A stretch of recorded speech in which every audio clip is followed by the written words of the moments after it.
Haiti Sadiya ഇൻസ്റ്റഗ്രാമിലൂടെ ഒരു വലിയ ഉപദേശം കിച്ചു സുധിക്ക് കൊടുത്തിരിക്കുകയാണ്. ആ ഉപദേശം വൃത്തിക്കൊന്ന് കേട്ട് കഴിഞ്ഞാൽ നമുക്ക് മനസ്സിലാകും അതൊരു ഒന്നൊന്നര പരിഹാസവും കളിയാക്കലും ചൊറിയലും ഒക്കെയാണെന്ന്. എനിക്കത് കേട്ട് കഴിഞ്ഞപ്പോൾ ഹെയ്തി സാദിയോട് ഭയങ്കര അറപ്പ്. കിച്ചു 21 വയസ്സായിട്ടുള്ള ഒരു കൊച്ചാണ്. കൊച്ചെന്ന് പറഞ്ഞു കഴിഞ്ഞാൽ ഒരു ചെറുപ്പക്കാരനാണ്.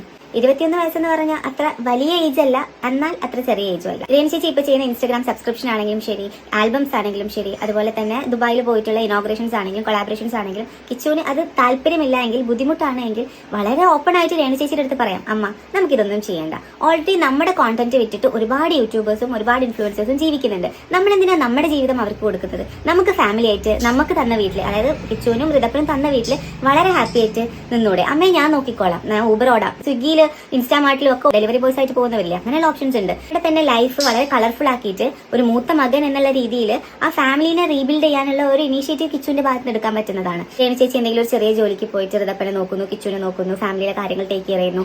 നിങ്ങൾ 3 പേരും കൂടിയിട്ട് നിങ്ങളുടേതായിട്ടുള്ള ഒരു യൂട്യൂബ് ചാനൽ തുടങ്ങി ഒരു മോണിറ്ററി ബെനിഫിറ്റ് കൈപ്പറ്റുന്നു. അങ്ങനെ ഫാമിലിനെ റീക്രിയേറ്റ് ചെയ്യാനുള്ള ഓപ്ഷൻ ഉണ്ടല്ലോ.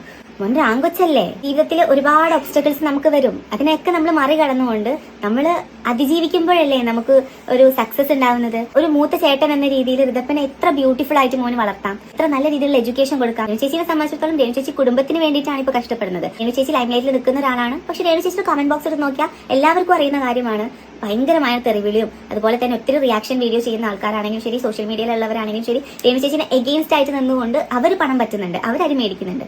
അപ്പോൾ ഇങ്ങനെയുള്ള സാഹചര്യമൊക്കെ ബുദ്ധിമുട്ടായിട്ട് റിച്ചുമോന് തോന്നുന്നുണ്ടെങ്കിൽ അതൊക്കെ നിർത്തിച്ചിട്ട് കുടുംബത്തിന് ഒരു അത്താണി എന്ന രീതിയിൽ നിന്നൂടെ? എഗെയിൻ 21 വയസ്സുള്ള ഒരു ചെറുപ്പക്കാരന് നൽകേണ്ടത് മോട്ടിവേഷൻ ആണ്, അതിജീവിക്കാനുള്ള കരുത്താണ്, അല്ലാതെ സാമ്പത്തികമായിട്ടുള്ള പിരിച്ചിട്ടുള്ള സഹായമല്ല. അതാ കുട്ടീനെ വഷളാക്കുള്ളൂ എന്നാണ് ഞാൻ മനസ്സിലാക്കുന്നത്. റിച്ചുമോന് കറേജ് കിട്ടിക്കൊണ്ട് ഉയർത്തെഴുന്നേൽക്കാനുള്ള, അതിജീവിക്കാനുള്ള ശക്തി ഉണ്ടാവട്ടെ എന്ന് ആഗ്രഹിക്കുന്നു, ആശംസിക്കുന്നു.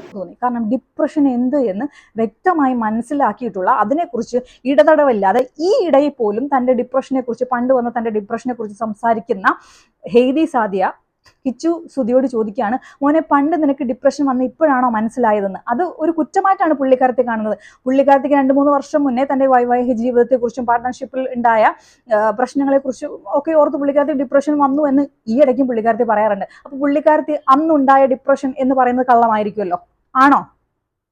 അതായത് ഇവർക്കൊക്കെ ഉണ്ടാവുന്ന റിയൽ ആയിട്ടുള്ള കാര്യം, അതായത് ഇവർ എതിർക്കുന്ന ഈ ട്രാൻസ്ജെൻഡേഴ്സിന്റെ ഏറ്റവും വലിയ പോരായ്മ എന്ന് പറഞ്ഞാൽ നമുക്ക് ഉൾക്കൊള്ളാൻ പറ്റാത്ത, അതായത് സമൂഹത്തിന് തെറ്റ് എന്ന് തോന്നുന്ന കാര്യങ്ങളെ ഇവർ അങ്ങോട്ട് ചേർത്ത് നിർത്തും. എന്നിട്ട് ഇവർക്ക് ഈ ഒറ്റപ്പെട്ട് ഇവർ കേന്ദ്രബിന്ദുവാവുക. ഇതാണ് ഇവർ ഉദ്ദേശിക്കുന്നത്. രേണു സുധിയെ സപ്പോർട്ട് ചെയ്യുന്നുണ്ടെങ്കിൽ നിങ്ങൾ സപ്പോർട്ട് ചെയ്യുക. പക്ഷേ നിങ്ങൾ ഒപ്പോസ് ചെയ്യുന്നത് 20 വയസ്സ് മാത്രം പ്രായമുള്ള ഒരു പയ്യനെയാണ്. ഹെയ്തി സാദിയ പറഞ്ഞ 20 വയസ്സ് ഉള്ള യുവാവാണത്രേ. അതെ, കിച്ചു സുധി ജനിച്ചു വീണപ്പോൾ മുതൽ 20 വയസ്സാണ്. അവന് ഈ വർഷം 20 വയസ്സായി എങ്കിൽ അവൻ അനുഭവിച്ച വേദനകൾ, അത് ഫേസ് ചെയ്ത പ്രായം എന്ന് പറഞ്ഞ 1 വയസ്സ് മുതലുള്ള കാര്യമാണ് അവൻ പറഞ്ഞത്. അത് അന്ന് ഡിപ്രഷൻ ആണ് എന്ന് തിരിച്ചറിയാനുള്ള പ്രായം അവനില്ല. പക്ഷെ ഇന്ന് അവൻ അതിനെക്കുറിച്ച് സംസാരിക്കുമ്പോൾ, അവൻ അനുഭവിച്ച ദുരനുഭവങ്ങളെ കുറിച്ച് പറയുമ്പോൾ, ഇങ്ങനെ വന്നിരുന്ന് കളിയാക്കുന്ന നിങ്ങൾക്ക് പണ്ടുണ്ടായ ദുരനുഭവങ്ങൾ, ഡിപ്രഷൻ, നിങ്ങൾ താണ്ടി വന്ന വഴികളൊക്കെ നിങ്ങൾ ഇടതടവില്ലാതെ പറയുന്നത്. അന്നൊക്കെ സത്യം ഭയങ്കര റെസ്പെക്ട്ഫുള്ളി, ഭയങ്കര സ്നേഹത്തോടെ അത് കേട്ടു. പക്ഷെ ഇന്നലെ നിങ്ങളുടെ ആ ഒരു ഉപദേശം, ചൊറിഞ്ഞുകൊണ്ടുള്ള ഉപദേശവും കളിയാക്കിക്കൊണ്ടുള്ള സംസാരം കേട്ടപ്പം എന്ത് ഡിപ്രഷൻ, ആർക്ക്? ഇനി വന്നിരുന്ന് പണ്ടത്തെ ഡിപ്രഷനെ കുറിച്ച് പറയാൻ യാതൊരു റൈറ്റും ഇല്ല. കാരണം പണ്ട് വന്നത് ഇപ്പോഴാണ് തിരിച്ചറിയുന്നത്, ഞങ്ങൾക്ക് ചോദിക്കാനുള്ള റൈറ്റ് ഉണ്ട്. പിന്നീട് പറയാണ്, കിച്ചു സുധി 20 വയസ്സുള്ള യുവാവാണ്. അപ്പോൾ കിച്ചു സുധി വേണമെങ്കിൽ മോൻ വേണമെങ്കിൽ സൊമാറ്റോയിലൊക്കെ ജോലി ചെയ്യുക, ആ കുഞ്ഞിനെ സൊമാറ്റോയിലൊക്കെ ജോലി ചെയ്യുക. എന്നിട്ട് രേണു സുധിയെ വീട്ടിലിരുത്തിയിട്ട് നീ ഒരു കുടുംബനാഥന്റെ കടമകളൊക്കെ ചെയ്തോളാൻ. കിച്ചു സുധി കുടുംബനാഥന്റെ കടമകൾ ഹെയ്തി സാദിയ പറയുന്നത് പോലെ സൊമാറ്റോയിൽ വർക്ക് ചെയ്ത് രേണു സുധിക്ക് ജീവിതകാലം മുഴുവൻ ചെലവിന് കൊടുക്കാം. പക്ഷെ രേണു സുധി തിരിച്ചു കാണിക്കൂ, രേണു സുധി ഇത്ര നാളും കഷ്ടപ്പെട്ട ഉണ്ടാക്കിയ പൈസ മുഴുവൻ കിച്ചുവിന് കൊടുത്തതാണ് എന്നുള്ള തെളിവ് ഇങ്ങോട്ട് കാണിക്കുകയാണെങ്കിൽ കിച്ചു രേണു സുധിക്ക് വേണ്ടി അധ്വാനിക്കാം. അല്ലാതെ അധ്വാനിക്കേണ്ട എന്ത് കാര്യമാ? രേണു സുധി അധ്വാനിച്ച് കിച്ചുവിന് കൊടുത്തതിന്റെ തെളിവ് നിങ്ങൾ കാണിക്കാൻ പറയുമ്പോൾ നിങ്ങൾക്ക് പറയാനുള്ള കിച്ചുവിന് എന്തിനു കൊടുക്കണം? അത് തന്നെ കിച്ചു എന്തിനു അവർക്ക് കൊടുക്കണം? അവനുണ്ടായ അനുഭവങ്ങളെ കുറിച്ച് അവൻ പറഞ്ഞു. ഈ ഹെയ്തി സാദിയ എന്ന് പറയുന്ന ആള് പുള്ളിക്കാരത്തിയുടെ ജെൻഡർ റിവീൽ ചെയ്ത സമയത്ത് വീട്ടിൽ നിന്ന് പുറത്താക്കുന്നു. അതൊക്കെ നിങ്ങൾക്ക് സഹിക്കാൻ പ്രായമുള്ള സമയത്തിലാണെങ്കിൽ പോലും നിങ്ങളുടെ മെന്റൽ ഹെൽത്ത് നിങ്ങൾക്ക് അവിടെ കൈവിട്ടുപോയി. പക്ഷെ ഈ കുഞ്ഞ് പല കാര്യങ്ങളും അനുഭവിക്കാൻ തുടങ്ങിയത്, കാണാൻ തുടങ്ങിയത്, പല കാര്യങ്ങളെക്കുറിച്ചും പ്രതികരിക്കാനാകാതെ ഒരു റൂമിൽ ഒറ്റപ്പെട്ടിരുന്നു പോയത്, അവൻ്റെ ഒരു വയസ്സ് മുതൽ ഈ 20 വയസ്സ് വരെയുള്ള കാലയളവിനുള്ളിലാണ് അവൻ അനുഭവിച്ച കാര്യങ്ങളെക്കുറിച്ച് അവൻ ഉള്ളു തുറന്ന് യാതൊരു തരത്തിലുള്ള സ്ക്രിപ്റ്റും ഇല്ലാതെ അവൻ പറഞ്ഞപ്പോൾ അതിനെ കളിയാക്കിക്കൊണ്ട് അതിനപ്പുറത്തേക്ക് രേണുസുതി ജോലിക്ക് പോകാതെ വീട്ടിലേക്ക് മോൻ പോയി സൊമാറ്റോയിൽ വർക്ക് ചെയ്യാൻ പറയാൻ താങ്കൾക്ക് എന്ത് അധികാരം ആണുള്ളത്? ഒന്നുമില്ലെങ്കിലും ഹൈലി ക്വാളിഫൈഡ് ആയിട്ടുള്ള എഡ്യൂക്കേറ്റഡ് ആയിട്ടുള്ള ഹേദി സാദിയ ഒരു കുട്ടിയെ സൊമാറ്റോയിൽ പോയി വർക്ക് ചെയ്യൂ, രേണു ചേച്ചി വീട്ടിലിരിക്കട്ടെ എന്നൊക്കെ പറയുമ്പം ഉള്ളിലുള്ള ആ ഒരു ചൊറി പിടിച്ച മനസ്സുണ്ടല്ലോ, സത്യം പറഞ്ഞാൽ ഈ ഒരു കമ്മ്യൂണിറ്റിയെ കുറച്ച് പേരൊക്കെ ഉള്ളു കേട്ടോ ഇതിൽ നല്ലത്. ഹേദി സാദിയുടെ നിലപാടിനെ കുറിച്ച് പിന്നെ നമ്മൾ പറയേണ്ട ആവശ്യമില്ല. അഖിൽ മരാറിനെ പോലെയാണ് ഇന്ന് പറയുന്ന ആയിരിക്കില്ല നാളെ പറയുന്നത്. കാരണം ഈ ജാസി ആഷി, അതിലെ ജാസിയെ കുറിച്ച് എന്തൊക്കെയോ മോശമായിട്ടുള്ള കാര്യങ്ങൾ, ഞങ്ങളുടെ കമ്മ്യൂണിറ്റിക്ക് എതിരായിട്ടുള്ള കാര്യങ്ങളാണ് ജാസി ചെയ്യുന്നതെന്നൊക്കെ പറഞ്ഞിട്ട് ഒരു 2 മാസം കഴിഞ്ഞപ്പോൾ ജാസിയുടെ വീട്ടിൽ പോയി ചായയും കുടിച്ച് ജാസിയെ കെട്ടിപ്പിടിച്ച് ഉമ്മ വയ്ക്കുന്നു. ഹേദി സാദിയുടെ നിലപാടുകൾ ഇത്രേ ഉള്ളൂ. എന്നിട്ട് വന്നിട്ട് ഈ പരിഹാസം ഉപദേശ രൂപേണ പറയുന്നതാണ് മാധ്യമധർമ്മം അല്ലെങ്കിൽ നല്ലൊരു ജേർണലിസ്റ്റിന്റെ ധർമ്മം എന്ന് നിങ്ങൾ വിചാരിക്കുന്നുണ്ടെങ്കിൽ തെറ്റായി. അതുപോലെ എന്ത് കാര്യങ്ങളും എങ്ങനെ വേണമെങ്കിലും വളച്ചൊടിച്ച് സംസാരിക്കാം എന്നുള്ള ധാർഷ്ട്യവും അതങ്ങ് മാറ്റി വെച്ചേക്കണം. സ്വന്തം ഡിപ്രഷൻ അനുഭവങ്ങളെ കുറിച്ച് ഇന്നും വന്ന് ഇടതടവില്ലാതെ സംസാരിക്കുന്ന ഹേദി സാദിയോട് എനിക്ക് ചോദിക്കാനുള്ളതും, താങ്കൾക്ക് അന്ന് ഡിപ്രഷൻ ആയിരുന്നു എന്ന് തിരിച്ചറിഞ്ഞില്ലായിരുന്നു? തിരിച്ചറിഞ്ഞ് അതിനെ ഓവർകം ചെയ്തിട്ട് പിന്നീട് എന്തിനു വന്നിരുന്നു പറയുന്നു? രേണുസുതിയെ സപ്പോർട്ട് ചെയ്യുന്നെങ്കിൽ സപ്പോർട്ട് ചെയ്യുക. പക്ഷെ ഓപ്പോസിറ്റ് നിൽക്കുന്നത് 20 വയസ്സുള്ള നിങ്ങൾ പറയുന്ന പോലെ ഒരു യുവാവാണ്. പക്ഷെ അവൻ 10-20 വർഷം കൊണ്ട് അവൻ യുവാവല്ല. അവൻ ഒരുപാട് വേദനകളിലൂടെ കടന്നു വന്ന് ഓവർകം ചെയ്ത് അവൻ ഈ ഒരു സ്റ്റേജിലെത്തി. അവന് പറയാനുള്ള സ്വാതന്ത്ര്യമുണ്ട്. 20 വയസ്സെന്ന് പറഞ്ഞു കഴിഞ്ഞാൽ അവൻ അഡൾട്ടാണ്, പ്രായപൂർത്തിയായ ഒരു യുവാവാണ്. അവൻ അനുഭവിച്ച കാര്യങ്ങൾ അവൻ വന്ന് സംസാരിക്കുമ്പോൾ അതിനെ ഒപ്പോസ് ചെയ്ത് അത് കള്ളമാണെന്ന് പറയാൻ താങ്കൾക്ക് എന്ത് അധികാരമാണുള്ളത്? ഒരു വർഷമെങ്കിലും അവൻ്റെ വീട്ടിൽ നിങ്ങളൊരു ചേച്ചിയെ പോലെ വീട്ടിൽ താമസിച്ചിട്ടുള്ള വ്യക്തിയാണോ? ഒരിക്കലും അല്ല. ചുമ്മാ നാടകം കണ്ട് അഭിപ്രായങ്ങൾ പറയുക എന്ന് മാത്രമേ. ഹേദി സാദി എന്ന് പറയുന്ന വ്യക്തിയെ ഇന്നലെ ആ ഒരു വീഡിയോ കണ്ടപ്പോൾ അറപ്പാണ് തോന്നിയത്. അറപ്പ്. ആ ഒരു പോസ്റ്റ് അങ്ങോട്ട് ഇട്ടപ്പോൾ കുറെ ആളുകൾ കൈയടിച്ച്, കുറെ ആളുകൾ ഇങ്ങനെ ഭയങ്കര സപ്പോർട്ടീവായിട്ടൊക്കെ കമന്റ് ചെയ്തിരിക്കുന്നുണ്ട്. എന്താ അറിഞ്ഞിട്ടാണെന്ന് അറിയില്ല.